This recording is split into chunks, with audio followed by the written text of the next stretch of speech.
Welcome to TNPSC DC channel. நம்ம இது வரைக்கும் 160 கொஸ்டின் ஆன்சர் பார்த்துருக்கோம். கொஸ்டின் தமிழில் 161லேருந்து பார்க்க போகிறோம். திருமங்கை ஆழ்வார் காலம் 9ஆம் நூற்றாண்டு இயற்றிய நூல்கள்: பெரிய திருமொழி, திருக்குறு தாண்டகம், திருநெடு காண்டகம், திரு கூற்றிகை, சிறிய திருமடல், பெரிய திருமடல். தேசபத்தன் நவசித்தி இதழின் ஆசிரியர் திருவிகா. சீரா என்பது முகமது நபி அவர்களின் புகழ்மிக்க வரலாறு. 164 திருவிகா இயற்றிய நூல்கள்: பெண்ணின் பெருமை, தமிழ் தென்றல், வாழ்க்கை வழி, பொதுமை வேட்டல், கிறிஸ்துவின் அருள்வேற்றல், முருகன் அல்லது அழகு, வாழ்க்கை துணை நலம், மனித வாழ்க்கையும் காந்தியடிகளும், உரிமை வேட்கை, இன்ப வாழ்வு, விடுதலை வழி, இருளில் ஒளி, இருமையும் ஒருமையும். 165 64 திருவிளையாடல்கள் விரித்து கூறுவது திருவிளையாடற் புராணம். மதுரை தமிழ்ச்சங்கத்தின் தலைவராய் விளங்கியவர் நக்கீரர். 164 காவேரி தென்பெண்ணை பாலாறு, கண்டுதோர் வைய பெருநகை நதி என்றவர் பாரதியார். சொல்லின் செல்வன் எனப்படுவர் ராபி சேதுப்பிள்ளை. நச்சினார்க்கினியார் மதுரை மாநகரத்தை சார்ந்தவர். ராபி சேதுப்பிள்ளை எழுதிய நூல்கள்: தமிழகம், ஊரும் பேரும், ஆற்றங்கரை நிலை, வேலும் வில்லும், வழி வழி வள்ளுவர், கடற்கரையிலே, வேலின் வெற்றி, தமிழ் விருந்து, தமிழர் வீரம், தமிழ் இன்பம்.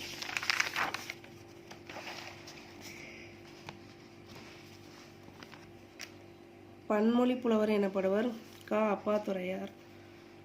வாசிய குழந்தைசாமி ஒரு நீர்வளத்துறை வல்லுனர். குலத்தங்கன் என்ற பெயரில் கவிதைகள் எழுதியவர் வாசிய குழந்தைசாமி. வாசிய குழந்தைசாமி எழுதிய உரைநட நூல்கள்: வாழும் வல்லமும், பாரதியின் அறிவியல் பார்வை. மதிய உணவு திட்டத்தை கொண்டு வந்தவர் காமராஜர். சத்துணவு திட்டத்தை கொண்டு வந்தவர் எம்ஜிஆர்.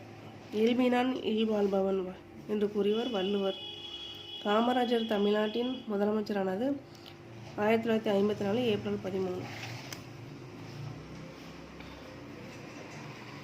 179 கீழ்பவானி, மணிமுத்தாறு, காவேரி வடிகால், ஆரணி ஆறு, வைகை நீர்த்தேக்கம், அமராவதி, சாத்தனூர், கிருஷ்ணகிரி, புல்லம்பாடி, வீடூர் நீர்த்தேக்கம், பரம்பிக்குளம் நெய்யாறு ஆகிய அணைக்கட்டுகள் காமராஜர் காலத்திலே கட்டப்பட்டவை. 180 மாமலை போற்றுதும் மாமலை போற்றுதும் என்று பாடியவர் இளங்கோவடிகள். சிலப்பதிகாரம். இளங்கோவடிகள் சேரை நாட்டைச் சேர்ந்தவர். அரசர் குலத்தில் பிறந்தவர். சமண சமயத்தை சேர்ந்தவர்.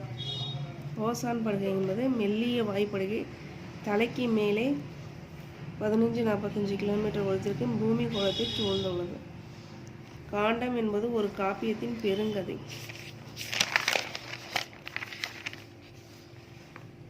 184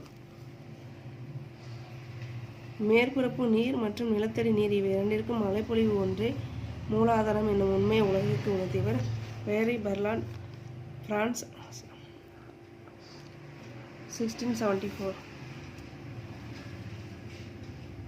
வரலாற்று நாவல் துறையின் தந்தை கல்கி. கல்கியின் முதல் வரலாற்று நாவல் பார்த்திபன் கனவு. தமிழ் உரைநடையின் தந்தை வீரமாமுனிவர். தனித்தமிழ் இயக்கத்தை தொடங்கியவர் மறைமலை அடிகள்.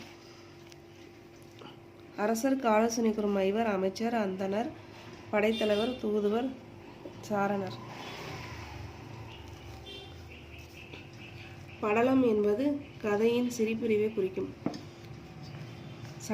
தமிழக சட்டமேலவை உறுப்பினராகவும் தமிழக அரசின் முதல் அரசவை கலைஞராகவும் விளங்கியவர் நாமக்கல் கவிஞர் வே. ராமலிங்கம் பிள்ளை. பத்மபூஷன் விருது பெற்றவர். 192 ராம + ஆயனம் ராமாயணம். இது வட சொற்புணர்ச்சி. வடமொழியின் இலக்கணப்படி